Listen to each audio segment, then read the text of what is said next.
Hi అండి, welcome to our channel.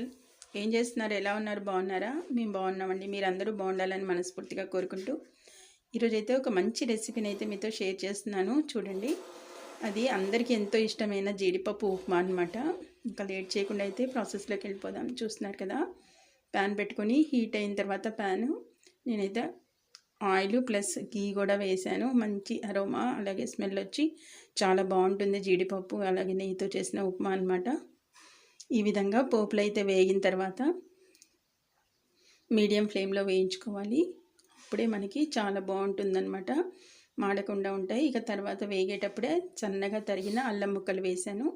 అంతేకాకుండా ఇక సన్నగా తరిగి పెట్టుకున్న పచ్చిమిరపకాయలు కూడా వేసి బాగా వేగనివ్వాలి ఆయిల్లో. ఆ తర్వాత మనం సన్నగా కట్ చేసి పెట్టుకున్న బారుగా కట్ చేసి పెట్టుకున్న ఉల్లిపాయలను అయితే వేసి ఆయిల్లో చక్కగా ఉల్లిపాయలు మగ్గే వరకు వేయించుకోవాలన్నమాట. చూస్తున్నారు కదా, ఈ విధంగా అయితే చక్కగా ఫ్లేవర్ అనేది మనకి ఇంగ్రీడియంట్స్ అన్నీ వేగుతున్నప్పుడు మంచి అరోమా వస్తుంది. అలా వచ్చే వరకు వేయించుకోవాలి. మన ఛానల్ని ఎవరైనా ఫస్ట్ టైం చూస్తున్న వాళ్ళు తప్పకుండా వీడియోని లైక్ చేయండి. అలాగే మరిన్ని రెసిపీస్ కోసం ఛానల్ని తప్పకుండా సబ్స్క్రైబ్ చేసుకొని రెగ్యులర్గా ఫాలో అవుతుండండి. ఎందుకంటే ప్రతిరోజు మంచి మంచి రెసిపీస్ అయితే నేను అప్లోడ్ చేస్తాను కాబట్టి తప్పకుండా ఫాలో అవుతుండండి. ఇక క్వాంటిటీకి కోసం మనం ఎంత క్వాంటిటీ చేస్తామో అందుకు 1కి 2 వాటర్ అయితే యాడ్ చేసుకొని తగినంత టేస్ట్కి సరిపడా సాల్ట్ కానీ కళ్ళుప్పు కానీ యాడ్ చేసుకొని అది కరిగే వరకు కలిపి నీళ్ళనైతే మరగనివ్వాలి.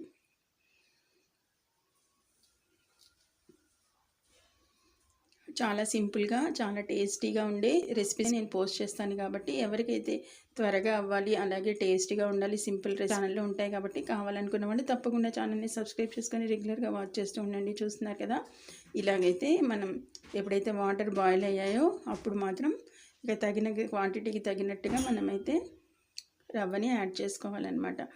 ఇది స్పెషల్గా బియ్యం రవ్వ అనమాట. బియ్యాన్ని ముందు కడిగి చక్కగా ఆరబెట్టుకుని ఇక మిక్సీ కానీ లేదంటే మిల్లు కానీ పట్టించుకోవాలి. ఈ బియ్యం రవ్వ ఉప్మా అది కూడా జీడిపప్పుతో నెయ్యితో కలిపి చేసాం కాబట్టి చాలా టేస్టీగా ఉంటుంది. ఎవరైనా ఇంకా ఇప్పటివరకు చేయకపోతే మాత్రం తప్పకుండా ట్రై చేసి చూడండి, చాలా టేస్టీగా ఉంటుంది. ఒకసారి చేస్తే మాత్రం మళ్ళీ మళ్ళీ చేయాలనిపిస్తుంది, అంత బాగుంటుంది. ఇక ఇలా కలిపిన తర్వాత అది మగ్గడానికి మనం ఒక 5 మినిట్స్ వరకు మూత పెట్టి మగ్గించుకోవాలి. ఇంకా మగ్గిన తర్వాత అలా ఆవిరైతే రావాలి 2-3 సార్లు. ఆవిరి వస్తే ఇంకా మనకి పర్ఫెక్ట్గా ఉప్మా అయితే రెడీ అయిపోతుంది. ఎప్పుడైతే వేడిగా ఉప్మా తింటే మాత్రం చాలా బాగుంటుంది. చల్లారితే అంత బాగోదు, కానీ చల్లారినా బాగానే ఉంటుంది, కానీ వేడి మీద చాలా బాగుంటుంది అనమాట.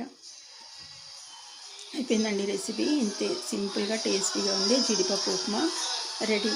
మరి వీడియోలో ఉందో తప్పకుండా లైక్ చేసి ఛానల్ని సబ్స్క్రైబ్ చేసుకోండి. Okay, thank you.